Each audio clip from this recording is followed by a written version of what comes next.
seated and brought him back to the White House.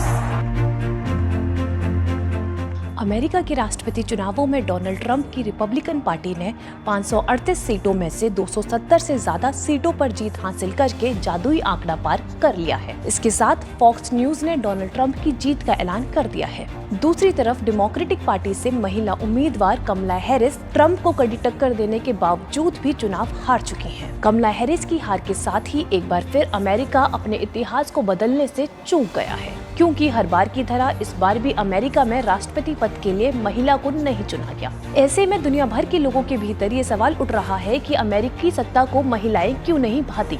आपको बता दें कि दुनिया के बहुत से देशों में महिलाएं कई बार सर्वोच्च पद पर रही हैं। मिसाल के तौर पर साल 1986 में इंदिरा गांधी आजाद भारत की पहली महिला प्रधानमंत्री बनी। साल 1969 में गोल्डा मायर इजराइल की पहली महिला प्रधानमंत्री बनी।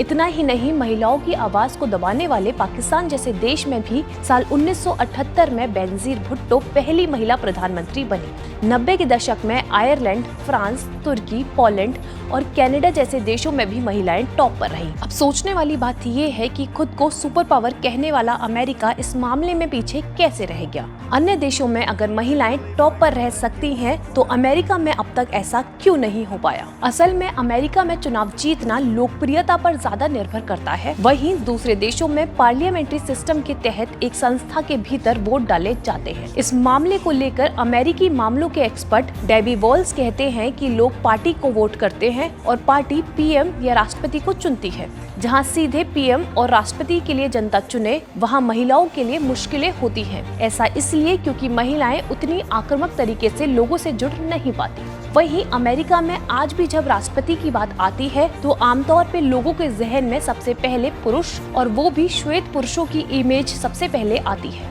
अगर हम साल 2016 का राष्ट्रपति चुनाव याद करें, तो ये पाएंगे कि ट्रंप के विपक्ष में हिलेरी ऐसी पहली महिला थी जिसने सीधे राष्ट्रपति के लिए अपनी दावेदारी ठोकी थी। हिलेरी की हार के बाद लोगों ने कहा कि ज्यादा साफ और बेहतर एजेंडा के बावजूद भी हिलेरी को हार का सामना करना पड़ा, क्योंकि वो एक महिला थी। इसके अलावा 19वीं सदी की सबसे रंगीन पात्रों में से मानी जाने वाली अमेरिका की पहली राष्ट्रपति उम्मीदवार विक्टोरिया वुडहुल पर अश्लीलता का प्रचार करने के झूठे आरोप लगाकर उन्हें जेल में डाल दिया गया था, जिसके चलते वो चुनाव नहीं लड़ पाई थी। इसके अलावा साल 1978 में शर्ली अनीता सेंट ने जब राष्ट्रपति पद के लिए अपनी दावेदारी ठोकी, तो उन्हें भी हार का सामना करना पड़ा। एक इंटरव्यू के दौरान उन्होंने कहा था, अश्वेत होने से ज्यादा उन्हें एक महिला होने की वजह से हार का सामना करना पड़ा। सुपर पावर और तकनीक से लेकर सैन्य ताकत में भी काफी मॉडर्न समझे जाने वाले अमेरिका में सत्ता में उच्च पद के लिए महिलाओं को कमजोर मानने की मान्यता शुरुआत से ही रही है। ऐसी और तमाम जानकारियों के लिए आप बने रहिए इंडिया.com के साथ।